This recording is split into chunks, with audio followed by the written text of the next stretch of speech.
Para mí la filosofía, ¿qué podría decir de esa cosa?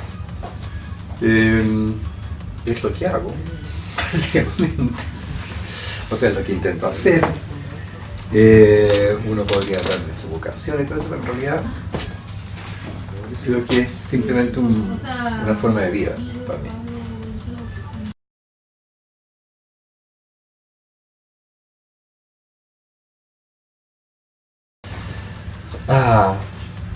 Creo que es una multiplicidad de cosas.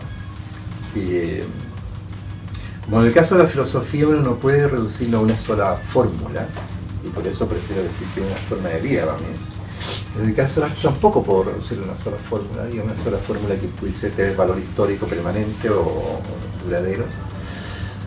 Son manifestaciones, son eventos, son hechos, acontecimientos que, por así decir, mueven a pensar. O por lo menos para mí eso es la experiencia fundamental que tengo respecto del arte, de la literatura. Lo que me interesa son las cosas que me mueven a pensar, fundamentalmente. Y eso tiene que ver con una manera de relacionarse con la materialidad. O sea, que como si uno le dijera, el arte a uno le recuerda, a uno quiere decir, uno que practica o intenta practicar la filosofía, a uno le recuerda que el pensamiento tiene una vocación originaria de materialidad, o sea, de encontrarse con aquello que resiste a la capacidad de conceptualización. Y eso es lo que me interesa especialmente del arte y de la literatura.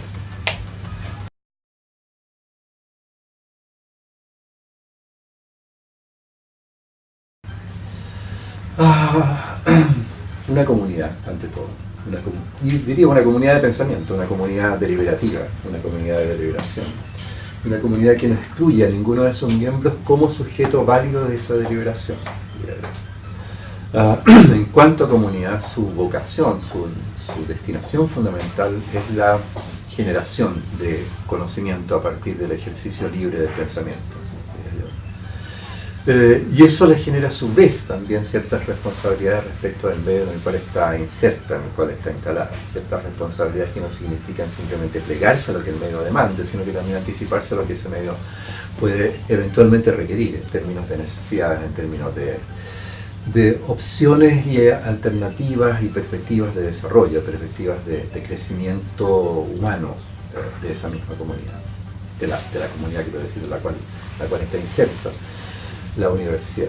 Entonces son responsabilidades que se ejercen justamente desde esa capacidad de libre pensamiento y de abierta deliberación, y que no pueden ser restringidas en ese sentido, ninguna de ambas actividades, ni el pensamiento ni la deliberación. Cuando hablo de deliberación hablo de diálogo, hablo de conversaciones de la comunidad que permitan definir políticas de carácter institucional. Y como decía también, las relaciones específicas que esa universidad tiene con el medio en el cual está instalada. Yo diría que básicamente eso es lo que me interesa de las universidades, y de la universidad eso va acompañado un poco con el mismo sentido público que una universidad debe tener. Y por lo tanto, sin enfatizar o sin entrar en el aspecto de qué es lo que debe ser una universidad pública, entiendo que lo público es básicamente una condición de definición de la universidad. Y por lo tanto la universidad tiene que responder, es también responsable por esa condición de identidad universitaria, si quiero decir así. Y eso también tiene que ver con una responsabilidad que la universidad tiene respecto del carácter eminentemente frágil que tiene lo público y que también le afecta a ella. O sea, la universidad puede ser fácilmente privatizada. Y no estoy hablando solamente de universidades privadas, sino que estoy hablando de procesos de privatización que ocurren en la universidad, en función de individuos, grupos, sectores, etcétera, etcétera. Entonces es una responsabilidad que la universidad tiene de resguardar justamente ese carácter público en sí misma, ¿no? Y en sus relaciones con el medio.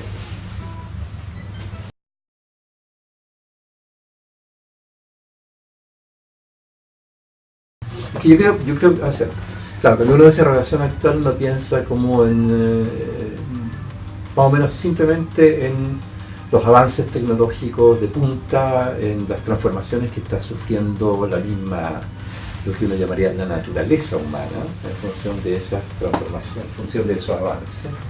Pero la verdad es que la naturaleza, o sea, lo que llamamos naturaleza, o que es lo que se llamaba tal vez naturaleza humana, no sé si mucho se usa hoy día esa expresión, es indisociable de la técnica.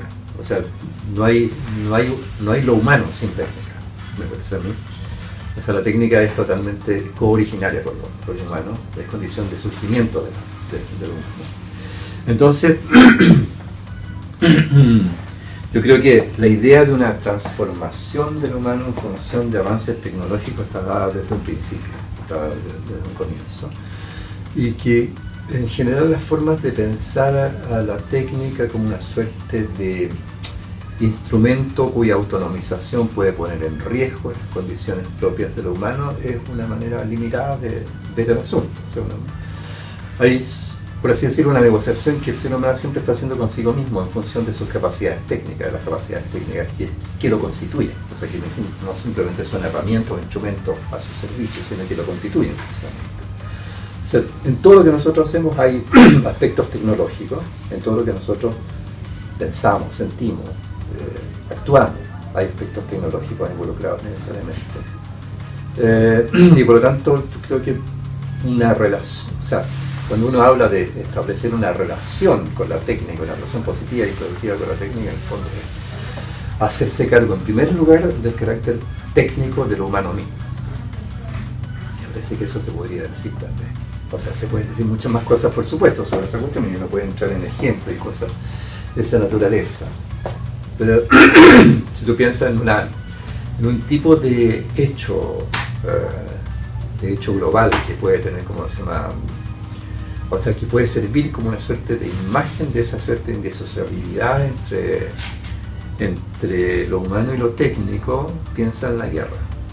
O sea, la guerra es un tipo de evento que da prueba justamente, además de una forma evidentemente destructiva, la prueba de esa vinculación. Puedes pensar en el arte, por el otro lado, también da prueba, el arte, la obra, o como quiera que se llame la actividad artística y sus manifestaciones, da prueba también de esa indisociabilidad de lo técnico y lo humano. No hay ninguna posibilidad de hacer arte sin técnica. Entonces, tiene como dos hechos, por así decir, de carácter global, como la guerra y el arte, que pueden ser buenas muestras de eso que estaba tratando de sugerir.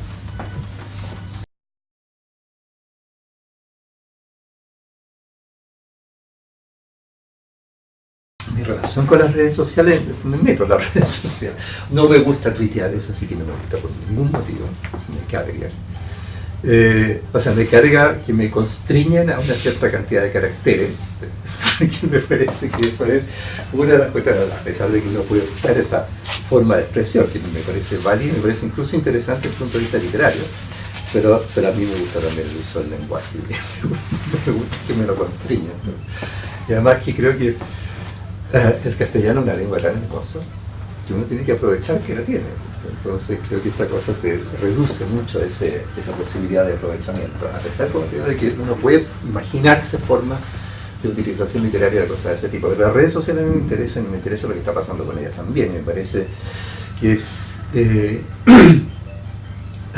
como de doble signo, no sé, de doble o de triple signo, lo que ocurre con las redes sociales, en el sentido de la facilidad con la cual se instalan ciertas perspectivas, incluso perspectivas que pueden recaer sobre personas y pueden ser evidentemente dañinas para esas personas con una facilidad gigantesca, simplemente porque a alguien se le ocurrió, por así decir, hacer una denuncia de algún hecho, que puede ser un hecho puede ser un hecho ficticio, como también puede ser un hecho totalmente insignificante. Entonces esas cosas son como inquietantes, lo que se produce, por así decir, cómo se puede alterar la atmósfera ética de las relaciones humanas a través del uso de las redes sociales, que por otra parte me parecen súper interesantes. Me parece interesante, bueno, esto es una cosa ya bastante antigua, cómo se transformaron, ya que hablábamos de lo público, cómo se transformaron ahí las relaciones entre esfera privada y esfera pública, cómo se dibujaron las fronteras entre esfera privada, y cuando digo esfera privada incluso hablo de esfera íntima, ¿no? O sea, esfera biográfica, con características que uno normalmente no exponía ni exhibía ante el resto de las personas, salvo a los más cercanos, ¿no? Y cómo la red social te permite, por así decir, a partir del ejercicio una suerte de libertad, o sea, de apariencia de libertad pura, de libertad absoluta y de impunidad también, te permite hacer gala de tus pareceres y sentires más cosas más inmediatos, más espontáneos y muchas veces más íntimos también. Entonces, todas esas cosas me parecen interesantes de pensar, o sea, me parece que uno tiene que estar atento a lo que está pasando con las redes sociales, y estar atento significa estar en ellas también, o sea, no puede estar atento sin estar en ellas.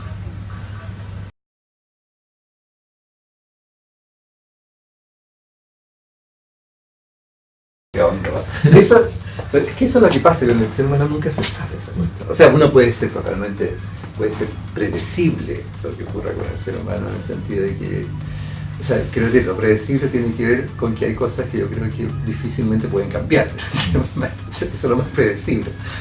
Lo demás no es predecible, lo demás, el ser humano es eminentemente contingente. O sea, si tú dices que todo el mundo es contingente y todas las cosas del mundo son contingentes, así como en onda filosófica, o sea, no son ni imposibles ni son necesarias en ese lugar, en esa especie de interregno, bueno, de lo más contingente de todo el ser humano, porque se puede modificar a sí mismo, porque se afecta a sí mismo, lo que él hace, lo que piensa, lo que siente, todo eso lo afecta directamente y lo transforma.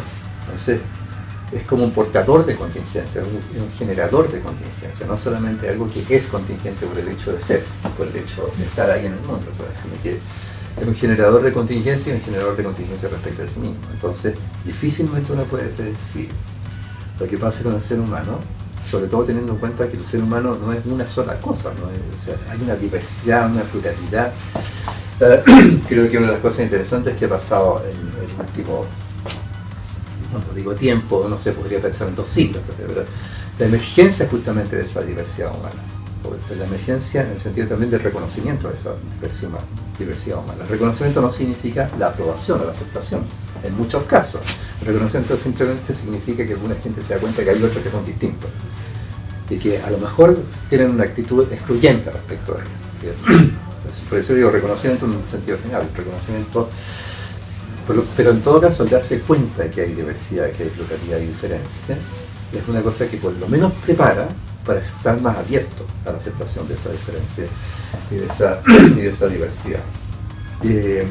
A mí, por lo menos personalmente, lo que a mí me fascina es que ocurran cosas que eran totalmente impredecibles. Eso es lo que niega todo tipo de, por así decir, fijeza en el ser humano. Sin perjuicio de que uno sabe que hay cosas que son predecibles y que, o sea, si tú piensas, por ejemplo, piensa, por ejemplo, en las capacidades que existan en términos biomédicos de prolongar la vida humana. Que las medias de vida suban, dependiendo, por supuesto, de los países. Ya sabemos que hay diferencias bastante grandes en ese sentido, de acuerdo a las capacidades de desarrollo que los países tengan. Pero supongo que la media subiera a 120, 150 años. ¿Eso podría modificar nuestra relación con la muerte, con la propia muerte? Probablemente sí, probablemente habría algún grado de modificación, pero una modificación sustantiva. Creo que eso es una cuestión que es inmodificable en el ser humano. O sea, el tema de la muerte es un dato primario, y por supuesto la manera como uno se relaciona con esa cosa puede ser variable. O sea, de hecho, puedes variarlo en función de, por así decir, la predisposición ideológica que tengas para relacionarte con la muerte, a través de la religión, a través de otros medios, por así decirlo, herramientas intelectuales, emotivas, etc. Pero el dato básico, o sea, el dato básico de ese carácter, como, por así decir, inminente de la muerte, esa inminencia pertenece a la contingencia, tiene que ver con todo. Creo que lo más inmodificable es eso, finalmente, el carácter contingente que el ser humano tiene en el sentido de generar su propia contingencia, de afectarse de contingencia. No sé, con esas preguntas que tiran, esas preguntas no se le hacen a nadie, es una falta de respeto, un uso de confianza.